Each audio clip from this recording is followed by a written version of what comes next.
राज्यों के चुनाव हुए थे, कहीं ना कहीं कांग्रेस को बुरी तरह से हार का सामना करना पड़ा, तो क्या मानते किस वजह से हार हुई है, किस प्रकार का चिंतन मंथन किया जा रहा है? उसके ऊपर समीक्षा करी जाएगी अच्छी तरह से कि क्या कारण हैं। और आप सब जानते ही हैं आजकल हालात हो क्या रहे हैं सारे के सारे, वो सारा का सारा जो है समीक्षा करी जाएगी। लेकिन सच्चाई ये है कि आज सारा देश जानता है कि हर चीज़ के अंदर जो है पूरे देश के अंदर सत्यानाश हो रहा है। बेरोज़गारी का इतना ज़बरदस्त आलम है, हमारे बच्चे पलायन करके विदेशों के अंदर जाके बैठ रहे हैं, यहाँ पे नौकरियाँ नहीं मिल रही हैं, पानी यहाँ पे नहीं मिलता, रोज़गार आपको नहीं मिलता, कर्मचारी जो हैं वो दुखी हैं, हर चीज़ से कोई विकास का काम नहीं होता। तो और फिर भी अगर वोट अगर वहाँ दी जाती हैं तो ये तो फिर लोगों से पूछना पड़ेगा, या फिर कहीं ना कहीं ज़रूर कोई ऐसा काम हो रहा है जो कि हमें समझ नहीं आती। कहीं ना कहीं लगता कि कोई ईवीएम में गड़बड़ हो सकती है। सारा ये जो सरकार है कुछ भी संभव है, मैं तो ये कहती हूँ। लेकिन जनता को समझना होगा,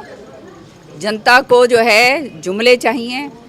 ये जो है खाते के अंदर 3,000 रुपये जो है चुनाव के टाइम डाल दिए, सारी 5-10 साल जो हैं सिलेंडर जो हैं 1,500 के दिए हैं, अब खाते के अंदर जाके डाल देंगे थोड़े बहुत पैसे और बाद में और करेंगे। तो जनता को अगर जुमले चाहिए और जो है बहकावा चाहिए तो फिर जो है उनको खुद ही भुगतना पड़ेगा। जनता को समझना है कि उनके लिए क्या अच्छा है क्या नहीं। मैडम जी, खुद सीएम ने मनोहर लाल ने राजस्थान में जाकर कहा था कि बीजेपी की सरकार बनेगी तो 500 में सिलेंडर राजस्थान में दिया जाएगा, तो क्या मानते हैं कि हरियाणा में भी होना चाहिए उन पर आप? अब वो अगर 500 का सिलेंडर जो हमारे समय पर 400 का था, वो जो है सिलेंडर हरियाणा के अंदर पहले करके दें तो फिर बहुत खुश हो जाएंगे भाई हम तो।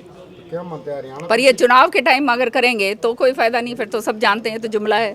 चुनाव के टाइम तो बोलना जो भी बातें हैं वो सारी जुमला है। आज जो हालात हो रहे हैं, फैमिली आईडी हो, प्रॉपर्टी आईडी हो, सारा के सारे बिजली के बिल हों, पानी के बिल हों, जो है किसानों का मुआवजा नहीं जो है, जो उनकी उपज का जो है बुरा हाल हो गया है, इतनी महंगाई ऊपर कर दी है, जीएसटी का मामला हो, हमारा जो व्यापारी भाई है उसका मामला हो, हर वर्ग जो है, कौन सा वर्ग ऐसा है जो त्रस्त नहीं है? तो इन जो रिजल्ट आया इसका लोकसभा और हरियाणा की राजनीति पर कितना असर मानते हैं? मैं समझती हूँ ये जो हरियाणा के लोग जो हैं बहुत समझदार लोग हैं और वो समझ गए हैं कि 10 साल तो इनको राज दे दिया है। अब 10 साल के बाद अगर दोबारा से अगर इनको मौका दिया तो फिर बिल्कुल ही अपने मेरे ख्याल में फिर तो ज़मीन के ऊपर लेटने के लिए तैयार हो जाना। वो मेरे ख्याल में हरियाणा की जनता बहुत समझदार है और वो नहीं होने देगी। आज शिक्षा मंत्री कंवरपाल गुर्जर ने कहा कि जो कांग्रेस अपना संगठन नहीं संभाल सकती उसको सरकार संभालने का मौका क्यों दे जनता है?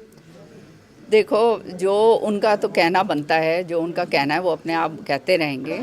जो हमारा काम है हम अपने आप करना है। तो उसके लिए हम बीजेपी के बारे में नहीं कहते कि उनका क्या संगठन और क्या नहीं। उनके बीच के अंदर 100 तरीके की जूत फसाद है। अभी अभी उनका वो जो है अध्यक्ष उनका हटाया और किस तरह से हटाया हम सब जानते हैं। तो ये सारी की सारी बातें जो हैं ये तो विपक्षी पार्टी कुछ ना कुछ तो कहेगी। तो माननीय गुटबाजी कहीं ना कहीं कांग्रेस के आड़े आती है चुनाव में। जो गुटबाजी है कांग्रेस को दिक्कत परेशानी करती है, हार का कारण बनती है गुटबाजी। देखो, गुटबाजी कहीं भी हो वो उसका नुकसान तो होता ही है। और ये तो मेरे ख्याल में जो अपने आप को बहुत बड़ा बना के जो समझते हैं और चलते हैं उनको इस बात का समझना चाहिए कि जो है अगर सारे इकट्ठे मिलकर चलते हैं तो उसका फ़ायदा तो होता ही है, निश्चित तौर पे होता है।